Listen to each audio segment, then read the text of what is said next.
E fala molecadinha, tudo beleza? Aqui é o seu Manuelba e no vídeo de hoje eu trago a vocês um vídeo pra gente falar o porquê que o São Paulo está tão inativo no mercado. Eu vou passar pra vocês toda a verdade, assim, de todos os valores dos novos reforços, a folha salarial atual do clube, se mesmo após tantas saídas a folha salarial do time subiu ou desceu. E eu vou passar aqui pra vocês tudo que eu acho, na verdade, tá, rapaziada? Que pelo menos pra mim o São Paulo não fez um mercado tão bom assim quanto eu estava esperando, principalmente depois de ver esses valores, tá, cara? E pra mim isso não tem nada mais, nada menos do que é o que significa o porquê que o São Paulo não está mais ativo no mercado quanto deveria, né, cara? Deveria estar atrás do reserva pro Caleri, para uma sombra ali, para um provável titular ali no lugar do Wellington, um substituto do Caio Paulista. E eu tava muito em dúvida por que isso não acontecia. Mas depois que eu fui atrás dos valores, cara, isso fica muito evidente. Eu vou explicar tudo pra vocês aqui nesse vídeo, fechou, rapaziada? Então se você quer saber de tudo aí sobre essa folha salarial do São Paulo para esse 2024, sobre os salários dos novos jogadores que chegaram, sobre o aumento, tá, rapaziada? O aumento da folha salarial do São Paulo que foi colocado para esse 2024, que é muito preocupante, na minha opinião, né, cara? Fica ligado até o final do vídeo, tá, rapaziada? Fica ligado até o final do vídeo e vamos que vamos lá, vamos falar aí. Lembrando também, deixa o seu like, se inscreve no canal, o canal é novo, tá, rapaziada? Vídeo todos os dias sobre São Paulo Futebol Clube. Infelizmente não temos tantas notícias assim pra gente falar sobre isso, então vou trazer esse vídeo pra gente analisar a folha salarial do time, o aumento que teve, porque teve um aumento, por incrível que pareça, nesse ano de 2024, e muitos pontos ainda vão ficar vagos exatamente por esses motivos e por outros que eu vou esclarecer pra vocês também no decorrer do vídeo, fechou? Então vamos entender melhor, porque como vocês sabem, o São Paulo esteve para muitas pessoas fazendo os melhores mercados do futebol brasileiro nesse ano de 2024. Trouxe 4 reforços: o Ferreirinha, Luiz Gustavo, o Eric e também o Bobadilha, né, cara? E beleza, eu até achei que tinham sido contratações muito positivas e os valores não tinham sido muito transparecidos como nunca são. Não vou falar que por culpa do presidente, mas muito pela mídia, né, cara? Que revelam valores que são irreais, que nem como no caso do Ferreirinha inicialmente, falaram que gerava na casa dos 8 milhões de reais por 35% dos direitos econômicos. Realmente ninguém entendia por que os valores estavam tão baixos. Os indícios desses poderiam ser que o contrato do Ferreirinha estava chegando no seu final, mas depois que o São Paulo executou a contratação dele, mostrou que os valores não eram bem esses, tá, rapaziada? Primeiramente tinha saído que os valores eram de 22 milhões e meio de reais por 65% dos seus direitos econômicos após a contratação dele ser concretizada, e agora mostra que os valores ainda são ainda maiores do que esses, tá, rapaziada? São ainda maiores do que esses 22 milhões, tá, galera? E aí beleza, né, cara? Ninguém sabia ainda, tinha acesso a quanto a folha salarial de tais jogadores e do time em geral. O que se sabe é que no ano passado o São Paulo pagava cerca de 16 milhões de reais na folha salarial completa do time. O São Paulo tinha um elenco muito grande, né, cara? Um elenco muito grande, com muitos jogadores. Tinha ainda assim o Caio Paulista, a opção para a lateral esquerda, tinha o Beraldo, tinha outros jogadores, tinha muitas opções no banco e também jogadores que estavam lesionados, que ainda tinham contrato com o clube e ainda assim estavam recebendo. Acontece que esse ano 2024, o São Paulo trouxe 4 jogadores, como eu acabei de mencionar pra vocês, e liberou 14. 14 jogadores saíram do São Paulo, né, cara? 14 ou 15, não sei o número exato, mas 14 ou 14 jogadores saíram do São Paulo. Então a tendência, né, cara, seria com que o São Paulo tivesse uma baixa nessa folha salarial. Por quê? Porque jogadores que já estavam no elenco, como Galopo, Ferrares, que já estavam recebendo pelo seu contrato, estão à disposição, então podemos considerá-los como reforços para essa temporada, já que não estiveram à disposição na temporada passada. Chegaram 4 outros jogadores novos e saíram 14 do elenco, né, cara? Então a tendência era com que o São Paulo tivesse uma baixa na sua folha salarial e conseguisse trazer outros jogadores, né, cara? Porque tiveram 14 indo embora, 4 chegando, ainda pontos que merecem atenção, como eu falei pra vocês. Reserva do Caleri, porque o Juan, a gente viu ontem, como eu já havia mencionado pra vocês, não tem como ser reserva do Caleri, o Juan. O Wellington ali tem feito boas partidas, mas não é tão confiável, né, cara? E eu acho que tem que ter uma sombra pra ele, porque o Patrick Lainez eu ainda não acho que tá muito preparado para essa posição. E acontece principalmente depois da saída do Dorival, né, cara? Porque a comissão técnica do Dorival recebia 1 milhão e 200 mil reais por mês, né, cara? E o Carpini vai receber 500 mil. Então a tendência realmente era a folha salarial do São Paulo diminuir, o São Paulo ter orçamento para conseguir ir atrás desses reforços que eu acabei de mencionar pra vocês.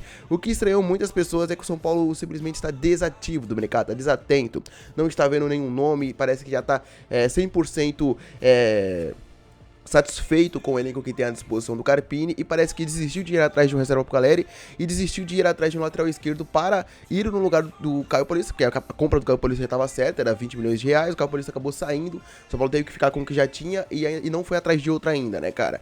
Então, realmente não dá pra entender o porquê que isso estaria acontecendo, só que saíram as médias salariais dos jogadores, e o São Paulo subiu de 16, que era no ano passado, mesmo com o elenco com 14 jogadores a mais, não 14, mas tipo 10 jogadores a mais, onde teve jogadores que voltaram de empréstimo, como o caso do Nicão, mas mesmo assim, e também uma comissão técnica que recebia mais do que o dobro que o Carpini recebe.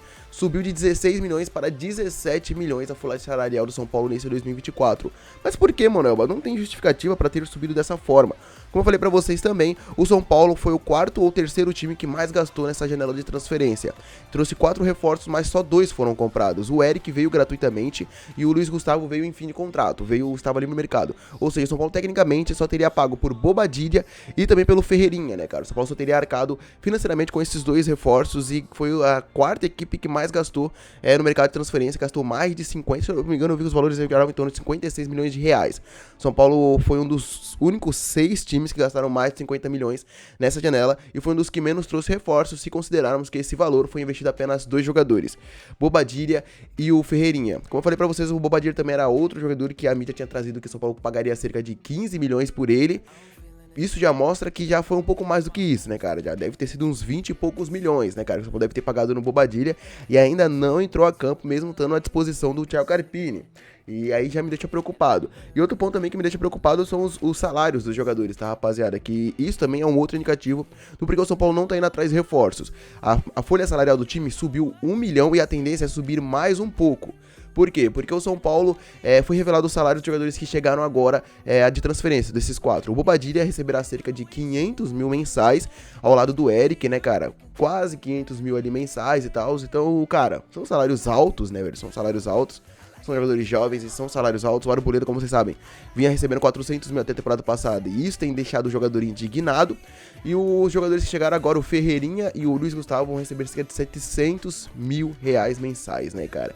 As pessoas podem não ser tão caras assim, mas, velho, agora eu tô com a opinião de que o São Paulo talvez não fez um mercado tão interessante assim, financeiramente, visando os valores, quanto eu achava que tinha feito. É claro, não tem muito o que falar dos reforços, são bons reforços, mas sei lá, né, cara, dava pra ter, talvez, 700 mil pro Luiz Gustavo e pelo Ferreirinha, eu acho um pouco alto, né, cara, 750 mil e tal, esses valores. E é claro que não só isso justifica esse aumento salarial, mas a renovação de muitos jogadores, e todos esses jogadores tiveram um aumento salarial.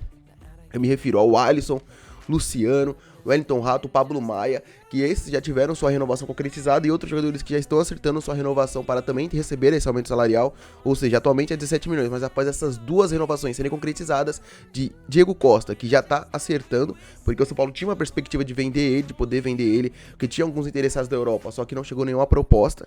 Então isso realmente já deixa muito preocupado, porque talvez o caixa do time não feche lá no azul como o São Paulo esperava, porque só vendeu o Beraldo, não chegou proposta para outros jogadores que o São Paulo esperava. Optava, é claro, tem a preferência por não vender, mas se chegasse uma boa proposta, venderia o Pablo Maia, venderia também o Diego Costa, como falei pra vocês, poderia vender o Wellington, né, cara, poderia vender alguns outros jogadores, mas essas propostas não chegaram. Até o Rodrigo Nestor também tava quase certo ser vendido para o Zenit, só que ele se lesionou também, né, cara, então isso também já distanciou o interesse dos europeus.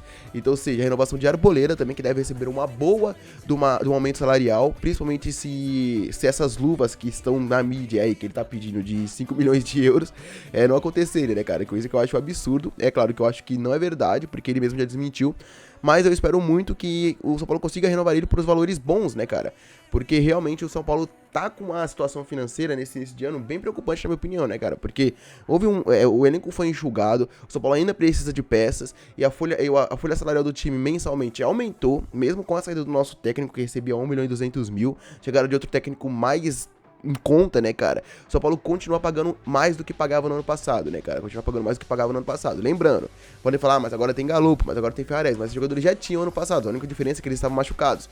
Mas eles também continuavam recebendo seus salários, tá, rapaziada? Continuavam recebendo, porque ainda tinham um contrato com o clube, ou seja, a única coisa que chegou foi os 4 jogadores novos, e principalmente, é claro, já havia esquecido de mencionar pra vocês, o Ramos Rodrigues e o Lucas tiveram um grande aumento salarial também, tá, rapaziada? O Lucas Moura recebia quase 1 milhão, era 1 milhão que recebia por mês, mês. Houve a sua renovação por mais 3 anos, seu salário saltou para 1,5 milhão. E o do James Rodrigues também. O James Rodrigues chegou recebendo 1 milhão. E já era previsto, já no contrato dele, que quando passasse esses 6 meses, quando virasse o ano para 2024, o salário dele também ia para 1,5 milhão, tá, rapaziada? O salário dele também ia para 1,5 milhão.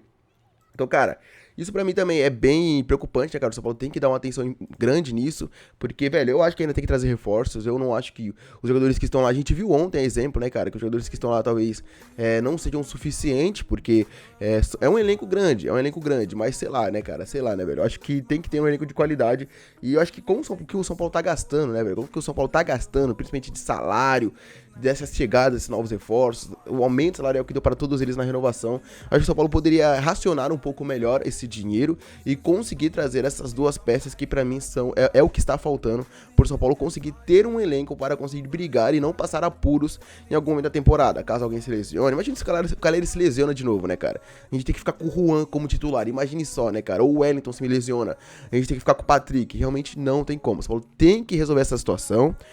Tem que dar um jeito, né, cara, nessa situação financeira. Tem que, sei lá, vender algum jogador que já renovou o contrato, já assinou. Então, o jeito agora seria vender algum jogador, né, cara? Vender algum jogador, vender alguma peça, usar como moeda de troca. Mas o problema é que não chega propostas, né, cara? Não chega propostas, então o São Paulo fica nesse não sei nem mencionar pra vocês, né, cara, mas não consegue se resolver quanto a isso, e não consegue ir atrás de reforços por esses motivos. Bom, eu vou ficando por aqui, espero que vocês tenham curtido, não esqueça de deixar o seu like, tá, rapaziada, se inscrever no canal pra não perder absolutamente nenhuma notícia, nem nenhuma informação. Eu vou ficando por aqui, até a próxima e falou!